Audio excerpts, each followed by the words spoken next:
En esta tarde queremos darle la bienvenida a nuestro querido pastor Satirio, apóstol poderoso del Señor, junto con Abe Uber. Si pueden pasar, aleluya, un fuerte aplauso a estos campeones. Aleluya.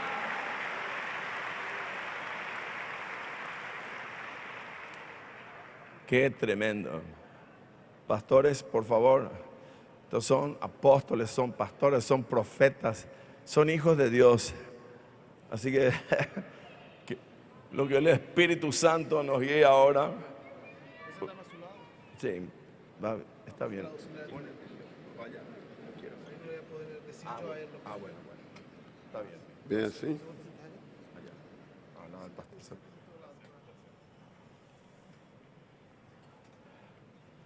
Aleluya.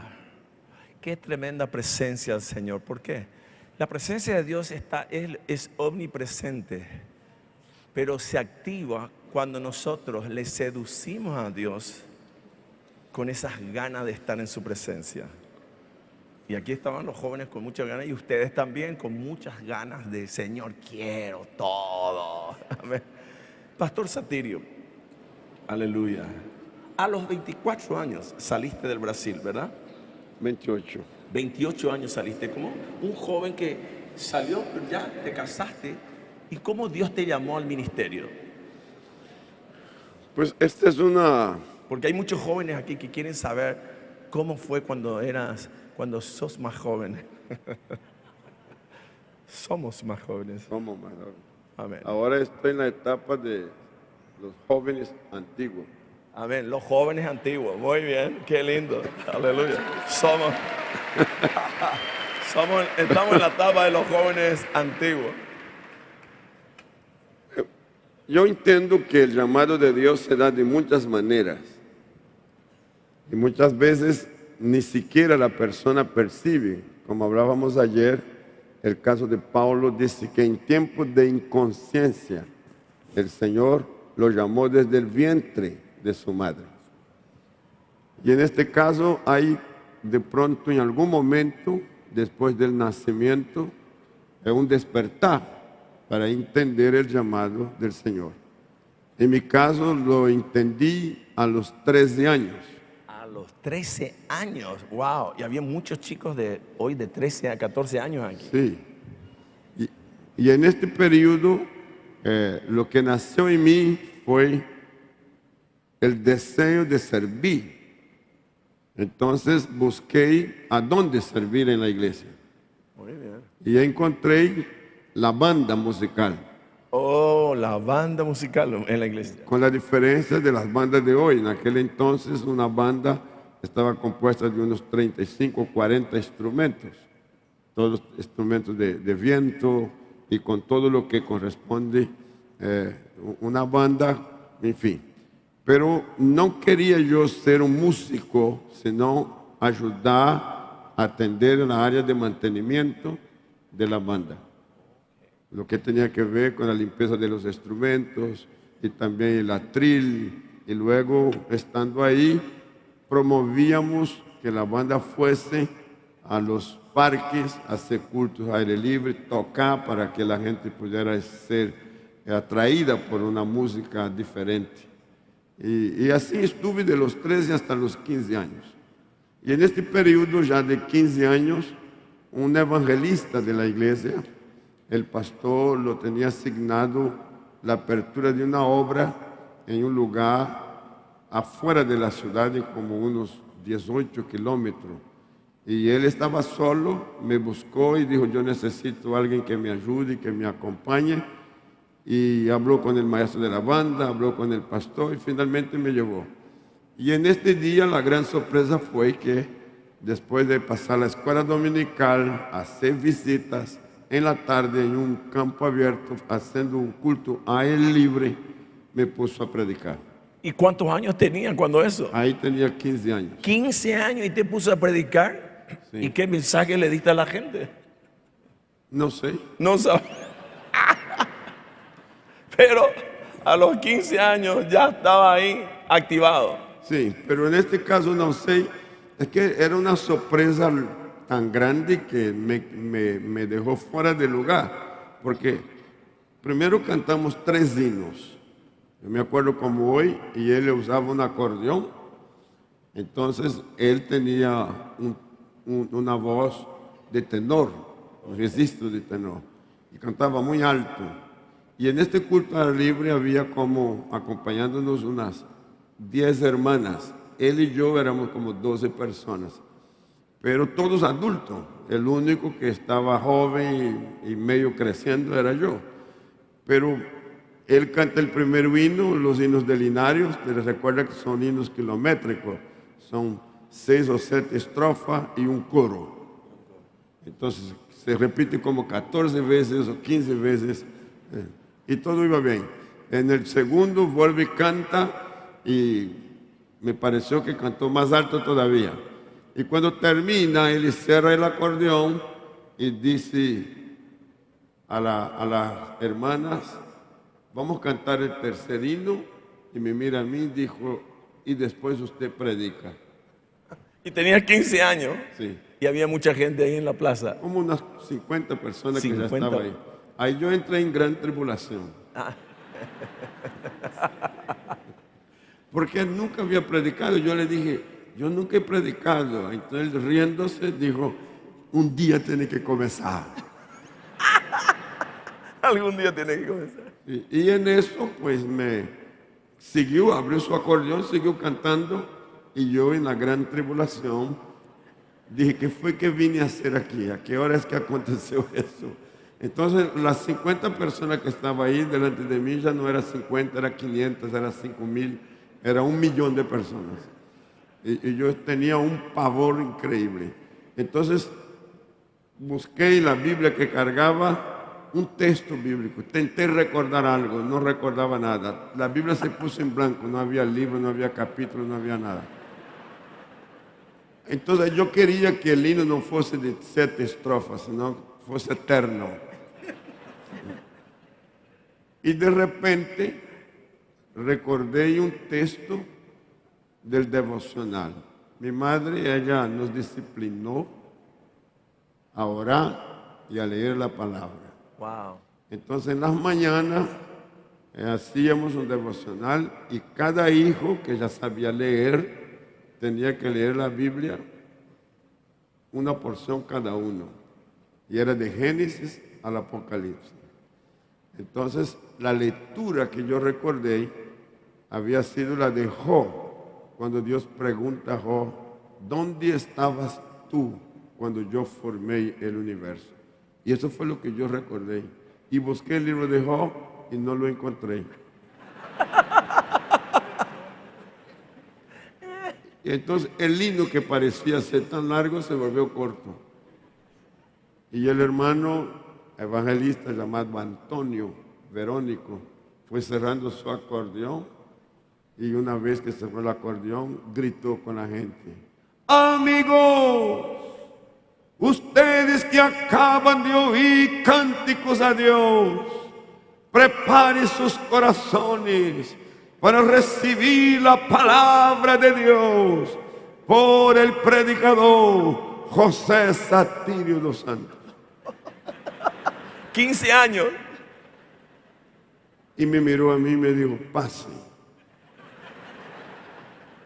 Y yo me quedé como una piedra, yo no me muevo de aquí. Y la gente ahora mira a él y mírame a mí. Y él dice: pase otra vez. Y yo no me muevo. Entonces, como 3 veces él insistió, y en la tercera vez sentí una mano en mi espalda. Me dio como 3 palmadas en la espalda. Y voz fuerte, pero trémula: no tenga miedo, predique. Y me empujó.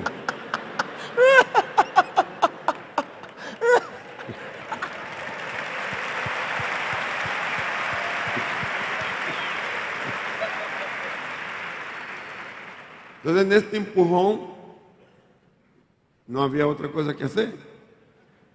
Yo grité con el tono que venía cantando el evangelista: ¿y a dónde estabas tú cuando Dios formó el universo? Y el evangelista se asustó. Y las hermanas que estaban ahí atrás comenzaron a gemir: Señor, llénalo, cúbrelo con tu sangre, bendice. Pero algo pasó dentro de mí. Yo sentí que una llama se encendió y hubo palabra. Confronté a la gente sin leer la palabra, sino lo que yo había recordado, y preguntando dónde estaban ellos cuando Dios formó el universo.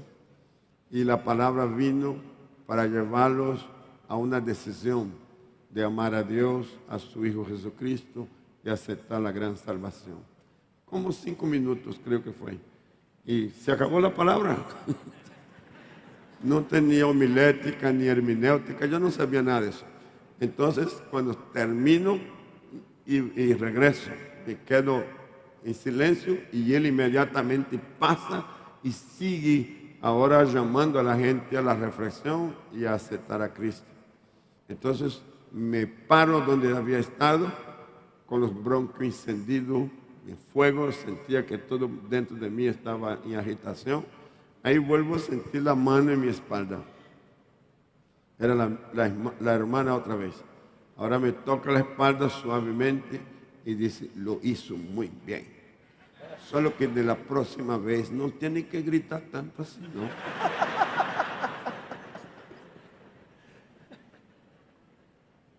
Eso fue un acontecimiento que yo entiendo que fue el despertar del don de la palabra. Y a partir de ahí la noticia corrió que había un joven que estaba predicando. El evangelista me mantuvo por 6 meses en todas las reuniones que iba con él y comenzó a darme más oportunidad y a enseñarme cómo entender la palabra, cómo ministrar un mensaje.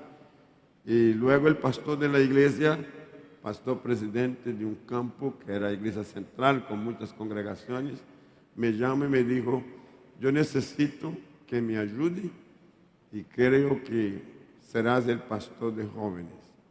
Y en un culto de ministros, de obreros, cena del Señor, me ungió y me consagró para ser pastor de jóvenes antes de completar los 16 años.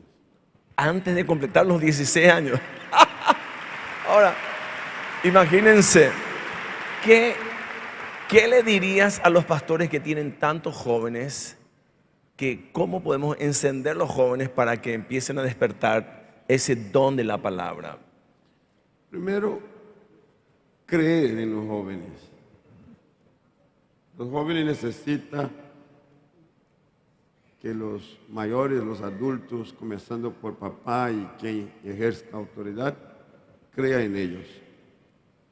Es verdad que muchos jóvenes que tienen una actitud que no amerita confianza, pero no son todos. Hay que mirar la Biblia cuando dice que Jesús a los 12 estaba entre doctores, discutiendo temas espirituales. Hay que pensar en Josías, que tenía solo 8 años y llegó a ser rey, de iniciar un reinado con 8 años. Y así hay muchos ejemplos de la palabra, un David, un Daniel, un José. Así que la locura de la juventud es una realidad, pero no es para todos. Amén. Hay gente joven que merece que se le crea. Y en este caso, el dar espacio, no solo es creer, sino dar espacio, donde el joven pueda desenvolverse, su don, su talento, sus habilidades, pueda tener contacto con la acción, pueda haber una confrontación frente a la necesidad y que lo que él sabe hacer pueda funcionar. Yo creo que en las iglesias hoy día, pastor, ¿verdad? La necesidad de que los jóvenes y los niños sean atendidos es muy importante, porque esta generación es la que va a tomar la posta. Una generación que está hoy va a tomar la posta. Pero alguien creyó en un joven como el pastor Satirio y le discipuló, le ayudó porque te llevó. Entonces, pastor Eve, ¿cómo ustedes hacen con sus jóvenes en el discipulado, porque realmente alguien tomó y dijo, yo le voy a empujar, yo le voy a entrenar, yo le voy a estar a su lado. Y eso le abrió una gran oportunidad. Y en tu iglesia, ¿cómo hacen ustedes con los jóvenes para darle una oportunidad de desarrollar su liderazgo y todo lo que ellos tienen para encender, para que no se pierda la luz? Dice que se iba apagando la luz de Dios. Y eso no se tiene que apagar, se tiene que encender como un gran fuego. ¿Cómo hacen ustedes? Porque ustedes son salvajes de la fe allá en el Amazonas. Cuando era joven, más joven, ahora sos joven, como dijo el pastor. Na realidade, os jovens são envolvidos rapidamente nas células. Los jóvenes se envuelven rápidamente en las Na células. medida que vão entregando a vida a Jesus, logo, logo outros jovens vão levá-los para as células dos jovens. A medida que entregan su vida a Jesús rápido, los jóvenes la agarran y le llevan a las células con otros jóvenes. E lá nas células dos jovens é designado um discipulador En la sempre. célula de jóvenes le asignan un discipulador. Um rapaz discipula um rapaz, uma moça discipula uma moça Una chica le discipula a una chica e um rapaz discipula o y un rapaz. muchacho a un muchacho. E o que acontece? Através desse discipulado, A través de este discipulado, então ele é levado também a preparar para se tornar um discipulador. entonces se está preparando para tornarse después también un discipulador. E depois ele também é levado para o evangelismo Ahí él es empujado, llevado hacia el evangelismo, e ele aprende a ganhar pessoas para Jesus. aprende a ganar personas para Jesús. Nós temos um programa que chamamos Taking Risks. Nosotros tenemos un programa que se llama eso, Taking Risks. em Tomando inglês. riesgo, taking Tomando risk.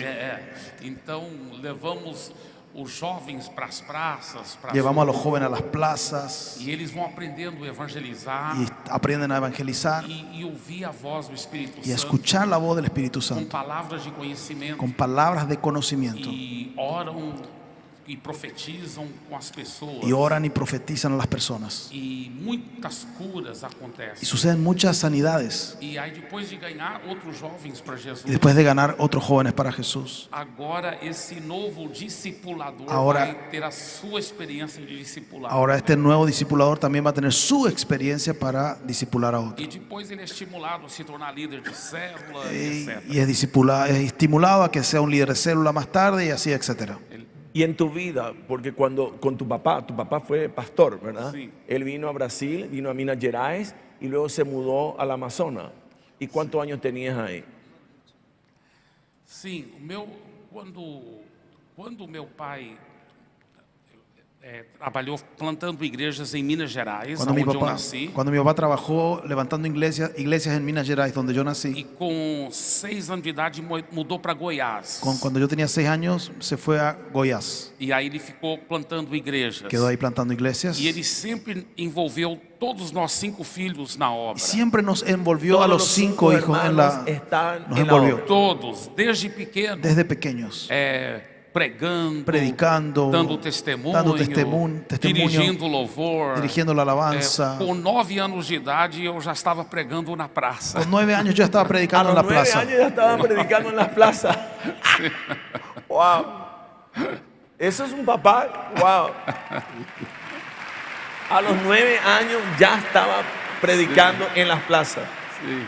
Então, desde pequeno, envolvidos no ministério Desde pequeño envuelto en el ministerio. e plantando igrejas, Plantando foi iglesias. muito precioso. Fue muy precioso. Aí, quando eu estava fazendo faculdade teológica nos Estados Unidos, Cuando estaba haciendo la Universidad Teológica en Estados Unidos, foi quando o meu irmão mais velho foi para a Amazônia, fue cuando mi hermano mayor se fue a Amazonia, começou o trabalho lá. comenzó el trabajo allá E aí ele convidou toda a família y él para invitó a toda la participar. familia ¿Cuántos para años tenía participar. tu hermano O meu irmão, mayor? Sí, cuando fue al Amazonas.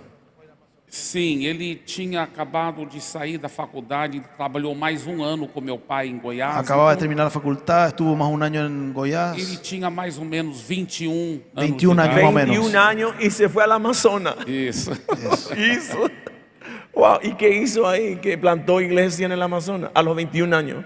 Isso. E aí, qual foi a pergunta? No, confirmó. Y Sim, plantó sim, iglesia. Isso. E aí depois toda a família acabou indo. Quando eu formei da faculdade, eu também Y fui cuando lá. yo terminé la a la facultad, yo Amazonas. también me fui Yes, ahí, Amazonas. toda la familia ¿Y fuimos ahí. cómo empezó este ministerio de los barcos en el Amazonas? Sim, o meu irmão mais velho começou a ter uma paixão pelo povo ribeirinho. Mi hermano mayor comenzó a tener una pasión por el pueblo de la Ribera. Tem 30 vilas Hay 30 ou villas o cidadezinhas ciudades de pequeñas, pessoas que falam português personas que hablan portugués na en Amazônia. Amazonia, 30.000 30.000 que não tem nenhuma igreja que no evangélica. tienen ninguna iglesia. Então, essa paixão muito grande porque não tem estradas. Entonces esa pasión muy grande porque no hay rutas, no hay caminos. E por isso que as igrejas não entraram Y lá. las iglesias no entraron ahí. Barcos são muito caros. Los barcos son muy caros. Então nós fizemos uma fábrica, um estaleiro para Hicimos fabricar barcos. una Ustedes fábrica, hicieron una fábrica una para fábrica, fabricar un barcos. astillero de barcos.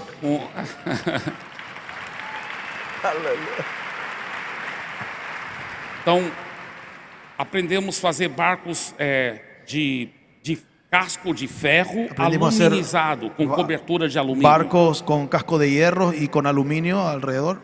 E aprenderam a hacer alguns isso. são muito grandes, Alguns levam muito grandes. equipes de médicos e dentistas. Llevan equipos de médicos, dentistas, Outros são menores, otros son menores, mas todos envolvidos na obra espiritual, pero todos plantando envueltos igrejas. en la obra Los espiritual, 5 hermanos, Mais do que plantando 100 iglesias. barcos. Más de mais do 100 que barcos. barcos. más de 100 barcos. Wow. ¿Y alguna experiencia que puedes contarnos en el Amazonas? Olha, tantas coisas lindas que aconteceram, mas eu lembro de uma vila, por exemplo, tantas cosas lindas, pero me acuerdo de una villa, por ejemplo, aonde não tinha nenhuma família evangélica. donde no había ninguna familia evangelizada. E o homem muito bêbado, Un muy borracho, un hombre, ele era o mais problemático era el más problemático e ficava muito tempo na cadeia. y se quedaba mucho tiempo Na cadeia. en la cárcel. E ele Y él converteu-se se convirtió e foi treinado para ser obreiro y fue entrenado para ser obrero. e se tornou pastor da Se igreja. tornó el pastor de esa iglesia. E a igreja ganhou todo mundo na vila, exceto 2 famílias, para Y Jesus. la iglesia ganó todas las familias de la villa, excepto 2 familias. Toda a vila. Toda la villa se convirtió. E aí não tinha mais uso da cadeia. Y ahí ya no se necesitaba de la cárcel. E então pegaram permissão do governo Entonces pidieron permiso al gobierno para transformar o cárcere em igreja. para transformar la cárcel en iglesia. E agora.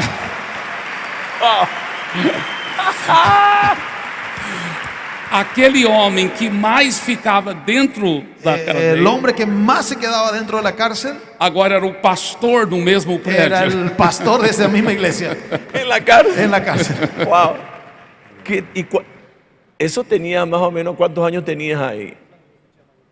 Quando eu primeiro mudei para a Amazônia, eu tinha 21 anos de 21 idade. anos. também. 21 años, wow. Y mira, ¿hace cuántos años que estás en el ministerio entonces? Bueno, desde que naciste te metieron en el ministerio. Eu estou no ministério já 38 anos. 38 años. Y Pastor Satirio, ¿hace cuánto que estás en el ministerio? Desde los 13. Desde los 13. Tengo 72. Bueno, 59. Wow. 59. ¿Y Wow, cómo haces? wow. Porque hay pastores que se van apagando, se van apagando, se van quedando por el camino, pierden esa pasión. Pero vos seguís marchando, te vas a Bután, te vas aquí, te vas allá, subís los aviones. ¿Cómo haces para mantener ese fuego? Ese fuego, porque para que no se apague el fuego en los pastores. Yo siempre entendí que en Dios siempre hay más.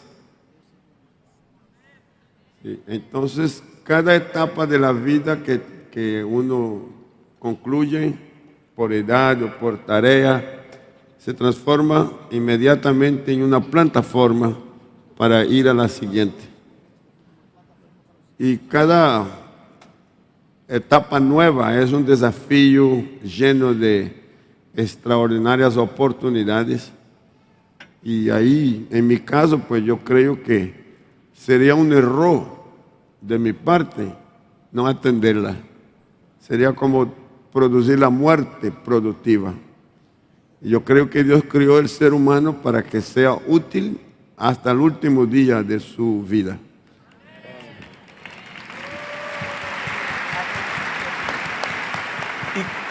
¿Cómo es tu intimidad con Dios? Porque yo creo que de tu recurso para la revelación y todo eso, ¿cómo es tu intimidad con Dios?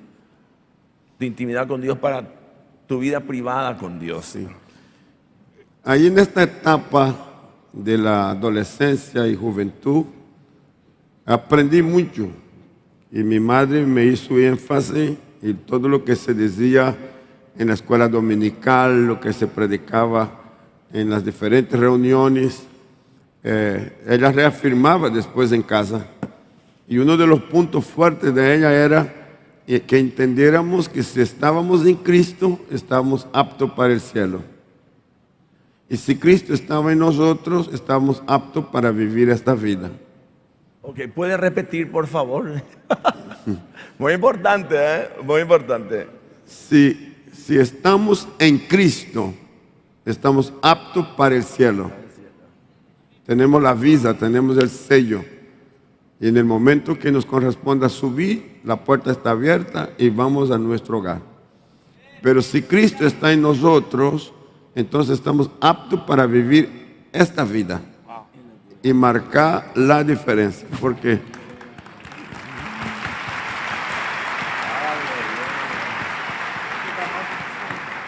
entonces de ahí venía aquella frase hermosa de que tenemos la mente de Cristo. Y yo entendí que la intimidad con Cristo, yo en Él y Él en mí, es una vida continua. Por lo tanto, para que la mente de Cristo pueda ser mi mente, mi naturaleza tiene que estar dominada por la divina. Entonces aquella frase de Pedro, cuando dice que las promesas del Señor sobre nosotros nos hace participantes de su naturaleza. Entonces, ceder mi naturaleza al dominio de la naturaleza divina hace que mi vida en Cristo sea inmune al pecado. Porque la naturaleza divina no peca. Y si la naturaleza divina no peca, no hay lugar para el pecado. No hay apetito para el pecado. Ahora, naturalmente, esto necesita una alimentación diaria. La palabra, la oración. Y esta puede darse de muchas maneras. En mi casa, en la iglesia, en mi trabajo, no importa donde yo esté. Pero cuando uno insiste en una disciplina de oración, llega un momento donde el Espíritu se une al Espíritu de Dios. Y es uno. Es el que se une al Señor, un espíritu es con Él. Y si es un espíritu con Él, el estado de oración es frecuente. No hay que esforzarse ya para orar, porque yo soy oración. Aleluya, yo soy oración. Es un permanente la oración. Y qué importante la oración, porque sin la oración, que es el motor de la iglesia, aquí por lo menos en CFA, lo primero que terminamos siempre fue el cuarto de oración. Lo primero que se terminó, se alfombró, se puso, y la oración fue el motor de la iglesia. Por eso que la iglesia no puede dejar de orar. Y los pastores, mucho menos, como líderes y los líderes de células, tampoco no pueden dejar de orar porque están al cuidado de muchas personas que Dios les está encomendando. Por eso la responsabilidad de un líder de célula de vivir esa vida espiritual. Amén. Entonces, pastores, ¿cómo hacen ustedes con la oración en tu iglesia? ¿Cómo hacen? ¿Cómo la estrategia de oración? Eu creio que, em primeiro lugar, é o ensino muito forte desse princípio que você mencionou, pastor, sobre a intimidade com Deus. Nosotros enseñamos fuertemente ese principio que también hablaste sobre la intimidad con Dios. Nós aprendemos e sempre temos ensinado, porque na nossa vida nós vimos que isso é o segredo de todos os segredos, é a Nosotros hemos intimidade. experimentado en nuestra vida que ese es el secreto de todos los secretos. Quando eu era solteiro e não estava conseguindo vencer certos pecados, cuando yo era soltero y no estaba consiguiendo vencer ciertos pecados, Deus usou muito o discipulado para me tratar. Dios usó mucho el discipulado para tratar conmigo, Mas esse foi o segundo maior segredo. pero ese fue el segundo mayor secreto. O maior segredo El mesmo mayor secreto fue muito tempo na presença de Deus. mucho tiempo en la presencia de Dios, Muita intimidade com Deus. mucha intimidad con Dios. Eu creio que este é o segredo do segredo. Yo creo que este es el secreto de los secretos. Eu sempre digo para os cristãos, em vez de ficar tentando lutar contra o pecado, Siempre le digo a los creyentes, en vez de estar tratando de luchar contra el pecado, não, pega aquele mesmo esforço agarra ese mismo esfuerzo e busque profundamente a intimidade com Deus. y busca profundamente esa intimidad con Dios. E na medida que você é íntimo com Jesus, Y a la medida que sos íntimo con Jesús, o pecado vai cair por terra. el pecado va a caer por tierra. Porque, amém. Yes.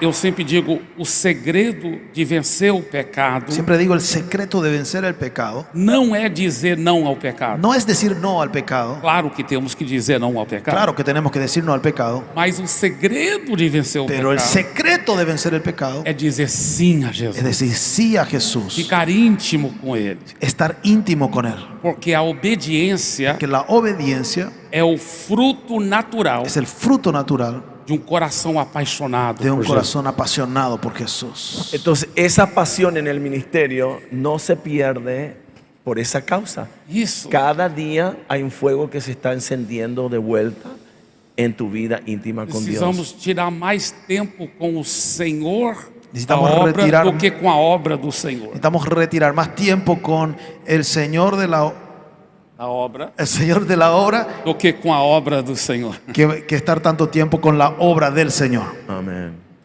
Wow. Y el discipulado, dijiste, era muy importante, muy importante. Sim. En tu iglesia es muy importante ese Muy. el tema. Entonces, Pastor Satirio, ¿cómo hacen ustedes el discipulado en tu iglesia? ¿Cómo tienen grupos pequeños? ¿Tienen un centro de entrenamiento? Sí, más o menos nos parecemos. Viendo lo que ustedes hacen aquí con el pastor Uber, nos parecemos, porque cada vez que una persona se convierte, alguien pasa a atenderla. Y en su primera fase, llevarla hasta que llegue al bautismo en las aguas. Y una vez de bautizados, seguimos con ellos en un proceso de discipulado para la multiplicación. Esto puede durar un año aproximado. Y cuando esta persona ya es reproductora, porque está dando testimonio en su casa, familia, vecinos, amigos, ganando a otros para Cristo, lo entrenamos a liderazgo. Y así sigue el proceso continuo, ahí no para. Y vemos lo que decíamos en un principio, los espacios que se abren para que los dones se activen y que las personas puedan sentir que hay un lugar para ellos también servir al Señor. Eso es clave, creo yo, que cuando se le lleva a los jóvenes y aún a nosotros los más jóvenes mayores, vamos a decir, ¿verdad? Seguir ministrando. Entonces, eso, el tema de los jóvenes que ustedes les llevan a las plazas, ¿cómo hacen para desatar los dones en los jóvenes? Isso mesmo, nós acreditamos muito que dos grandes segredos é take risk, né?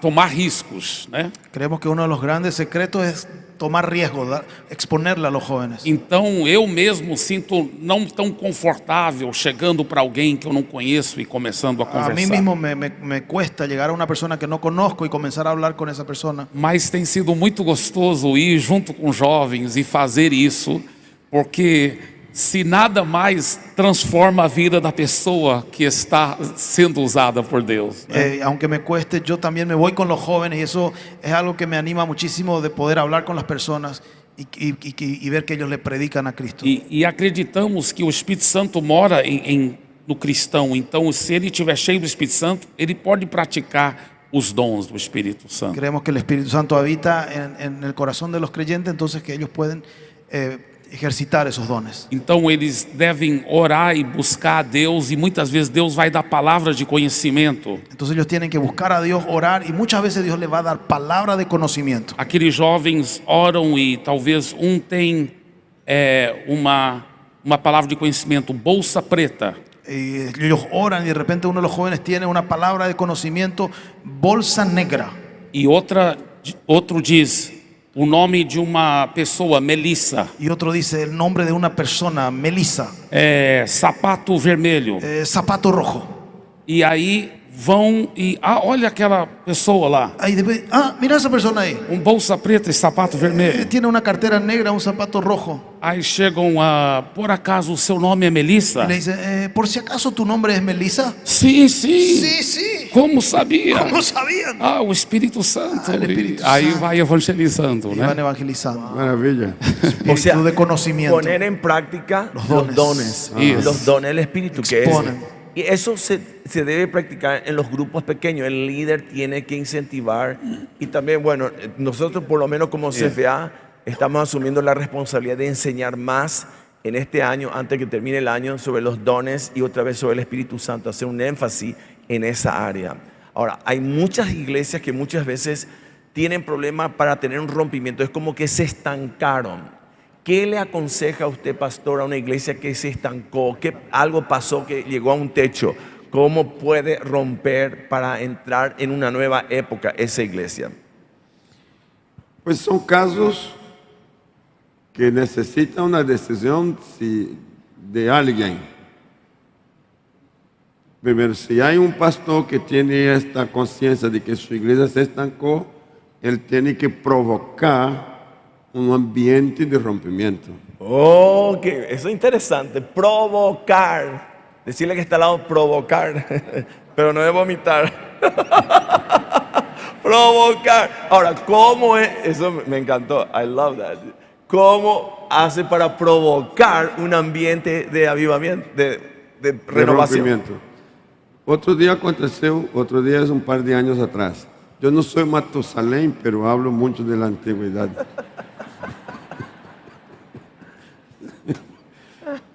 En un lugar estava uma situação como essa e o pastor estava nessa agonia. En esa agonía. Inclusive tomou tempo para ir a seminários, a reuniões como estas, buscando el como. E sempre escuchou buenas ponencias, buenas palavras, pero não alcançava a resposta del como. E quando me buscou, perguntou, qual seria? Eu digo, olha, a forma é esta. Se você puder conciliar o seu tempo com o meu, eu vou à sua igreja.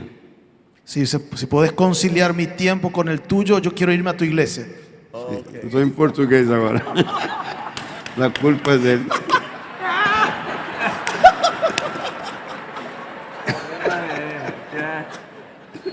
Então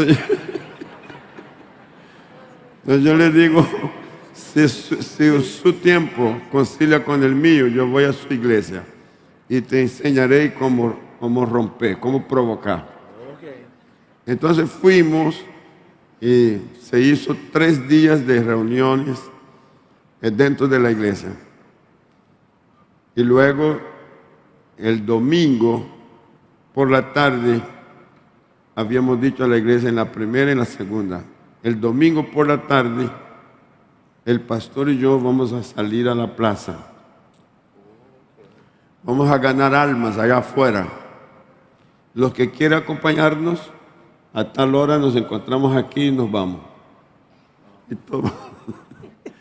Y la gente levantó la cabeza, inclusive el pastor. Se asustó. Y se asustó. Pero entonces, cuando llegó la hora, pues eso era algo impresionante. Y para sorpresa de todos, un grupo aproximado de unas 60, 50 y pico de personas vinieron a la plaza. Wow. E hicimos un culto a aire libre. Cantamos. Luego se predicó, se hizo invitación y en esta reunión hubo conversión. Y a partir de ahí yo dije al pastor, la iglesia te acompaña, no acompaña a todo el mundo, pero aquí hay 40, 50 personas que ya vinieron. Entonces, ganemos almas, porque el templo es un cuartel, es un lugar de entrenamiento. Amén. Pero el enemigo quisiera que nosotros estemos muy confortables dentro de las 4 paredes del templo y no hagamos la tarea afuera. De pronto no te estorba de una vez para la salvación, pero te impide a ganar otros, a liberar a otro que está en condenación. Entonces la iglesia tiene que romper eso, tiene que salir y ir por ganar vidas para Cristo. Lo otro, creemos un grupo de personas para que haga una encuesta en el sector donde está la iglesia. Y vamos a tocar casa por casa y hacer preguntas específicas para conocer el pensamiento de la gente respecto a una posición espiritual o religiosa. Y se forma esos grupos y se hace una encuesta. Y esto rompe todo esquema. Hay iglesias que haciendo este trabajo han logrado crecer y duplicar su membresía en 5 años de una forma extraordinaria. Entonces yo creo que todo está en alguien que diga yo quiero. Y si se trata del obrero, del pastor, sea él el primero. Nehemías quedó inconforme de pensar que Jerusalén estaba en oprobio por más de 100 años y no había quien determinara producir una reforma o restaurar lo que estaba perdido allí. Entonces él dijo, yo quiero hacerlo. Alguien tiene que querer hacerlo. Y cuando alguien quiere, otros le acompañan. Amén. Cuando alguien quiere, otro. Pero hay 3 niveles de creyentes en la iglesia que hablaste. Los más o menos comprometidos, los poco comprometidos, los poco comprometidos, después los adecuadamente comprometidos, los adecuadamente y después los peligrosamente comprometidos. ¿Cómo trabajas con los 3 niveles? Porque ¿quiénes son los poco comprometidos? Bueno, los poco comprometidos es un grupo de personas que quiere estar en todo, pero no quiere asumir compromiso. Explica un poco, por favor, ¿cómo es eso otra vez? ¿Quieren estar en todo? En todo, pero no quieren. No asume compromiso. No asumen compromiso. Él quiere llegar a la hora que quiere, salir a la hora que quiere, y hacer las cosas como ellos quieren, no acepta dirección, orientación, y siempre tiene una excusa para no estar, o no cumplir, o no hacer lo que está siendo propuesto. Yo los llamo el grupo de los que se burlan. Piensa que se está burlando de los demás y en el final se burla de sí mismo. ¿Y por qué? Porque llega un día en la vida en que él siente que tuvo oportunidades y las perdió. Wow. Entonces pasa al grupo de los que tienen oportunidades perdidas. Hoy yo tengo más de 70 años y cuando yo miro atrás me da gusto pensar que los momentos de mi vida todos he procurado aprovecharlos bien. No siento arrepentimiento de que dejé de hacer. Exacto. Pero he tratado con personas que tienen mi edad y están cargados de sentimientos de culpa porque no hicieron, no concluyeron, no terminaron tareas que les fueron asignadas, simplemente porque nunca quisieron asumir compromiso. Y ahora, enfermos, con edad avanzada, queriendo hacer y no pueden. Wow. Entonces, yo llamo esto consecuencias olvidadas. No hay decisión que usted tome mala que no te traiga una consecuencia. Entonces, este grupo, yo los aconsejo siempre, despiértense. Yo creo que esa fue la palabra que dio Pablo, dice, tú que duermes, despiértate. Salga de esta posición y deja que Cristo te alumbre. Aleluya. Y asuma compromiso. Wow. El segundo, yo pensé que iban a aplaudir. Sí.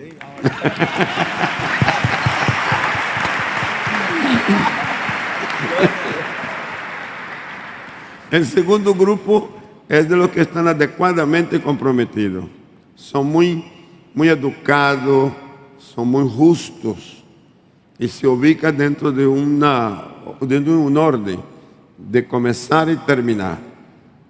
Pero usted no puede contar con ellos antes ni después.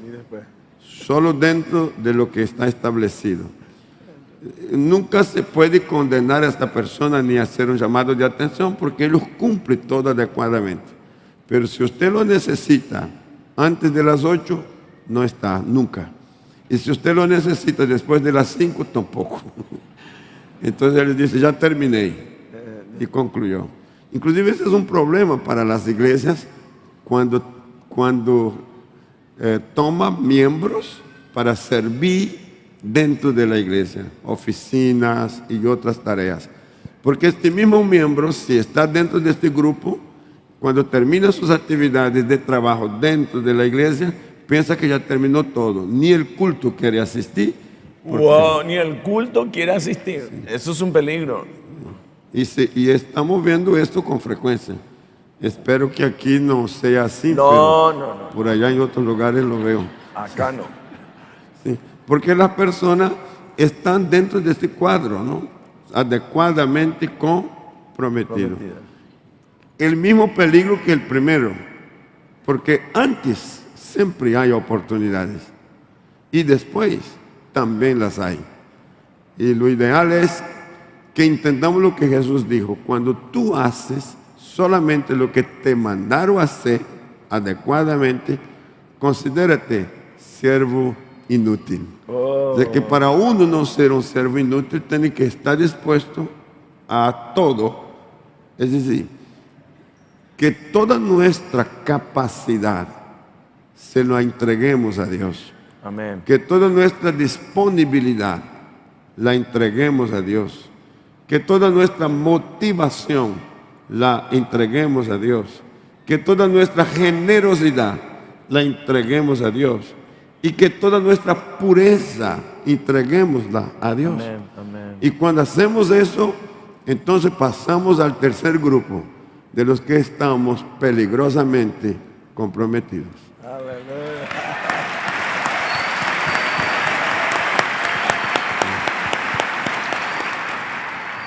Yo creo que aquí están todos los que son peligrosamente comprometidos.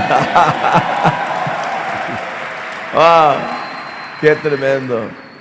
Ey, vos sos un apasionado, se nota eso. Un apasionado. ¿Cómo hiciste para dejar una iglesia que tenía 64,000 y te fuiste después porque tenían, ¿cuántas iglesias tenían allá cerca del Amazonas? ¿Cómo se llama la ciudad? Santarém. Santarém, tenían como 800 iglesias. Sim, temos 400 igrejas além naquela região, né? 400 iglesias además de la central. Além da igreja grande da mãe. En la iglesia grande. Y después Dios te llamó a esta fortaleza. Sim, sim, nós somos como equipe Fortaleza, mas é porque desde o começo eu tinha sentido de Deus que esse era o meu chamado, que o chamado seria um chamado missionário para realmente sair. O sea, vos tenés un llamado para ir como a abrir la obra, romper. Isso. Y hay gente que tiene ese llamado. Como? Sim, com certeza. E eu fui muito assim questionado na época por muitos empresários na igreja. Yo fui muy cuestionado en esa época, muy cuestionado por muchos empresarios de la iglesia. E outras pessoas. E outras pessoas. Eles falaram: não, você deve enviar uma equipe e ficar aqui. Tenés que enviar um equipo e vos tenés que quedarte aqui. Mas eu sabia que Deus estava falando que era para eu começar tudo de novo. Pero yo sabía que era Dios que me decía que yo tenía que comenzar todo de nuevo. Aleluya. Eu obedecer a Deus. Era obedecer a Dios. Y de Fortaleza, como se aburrió,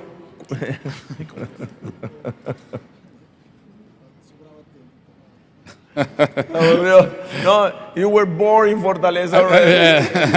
No. Não, muito pelo contrário, nós fomos Foi pelo- começar célula na minha casa de novo e começar tudo de novo, né? Pero lo interesante con Abe es que dice su esposa, cuando llegaba de vacaciones y se fueron, lo primero que él buscaba en una ciudad es, quería ver las iglesias, cuál era la iglesia más grande. Estaba Sí. como algo dentro suyo de ir a buscar y mirar la iglesia. Sí, sí. Entonces, en Fortaleza quedó una iglesia con más de 8,000 miembros y muchas iglesias ya formadas alrededor. Sim, mais do que 80 igrejas Más de no 80 Ceará. iglesias. Ahí. Y entonces ahora dijiste, bueno, me voy a San Pablo con 300 personas. Isso, que para te começar siguieron. de novo. ¿Y cómo dijeron? La gente dejó su trabajo en Fortaleza y se fueron contigo.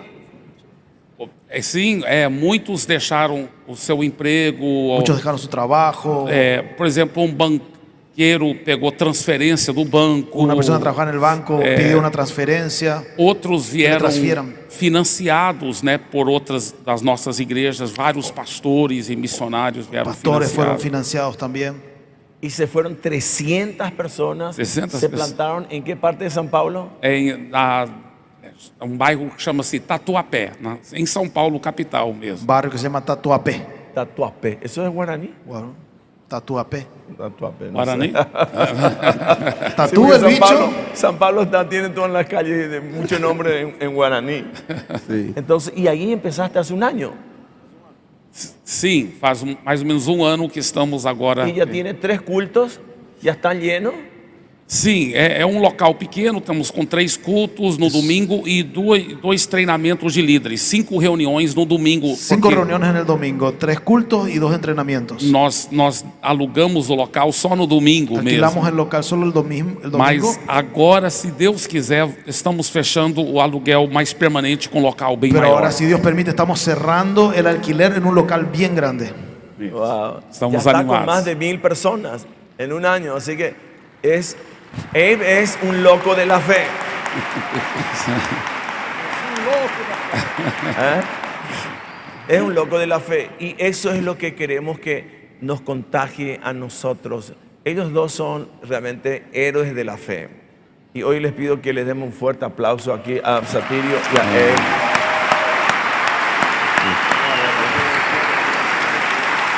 Gracias. Y todos los pastores, sí, pastor. Un aporte, porque estamos hablando a los jóvenes, yo vi muchos jóvenes aquí. Ayer hablamos de que hay una asignación divina para todos en tiempos proféticos. Los días que estamos viviendo están en pleno acontecimiento profético.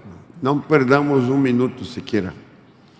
Luego, cuando hablamos de juventud, pensemos que de pronto nuestra familia, nuestro hogar, la manera que fuimos creados no fue la mejor.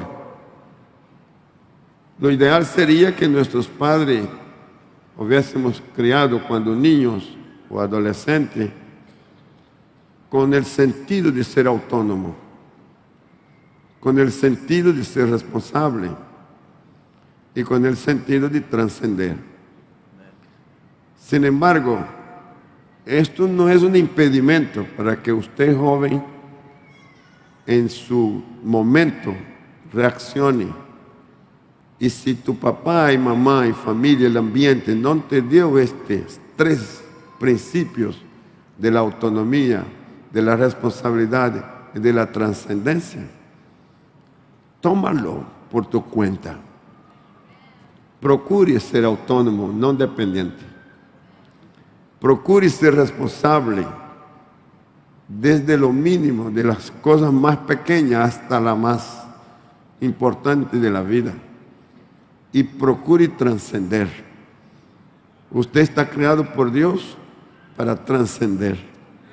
Hay una expresión que el pastor usa constantemente: tú eres un campeón. Los campeones trascenden. Muito bom. Muy bien.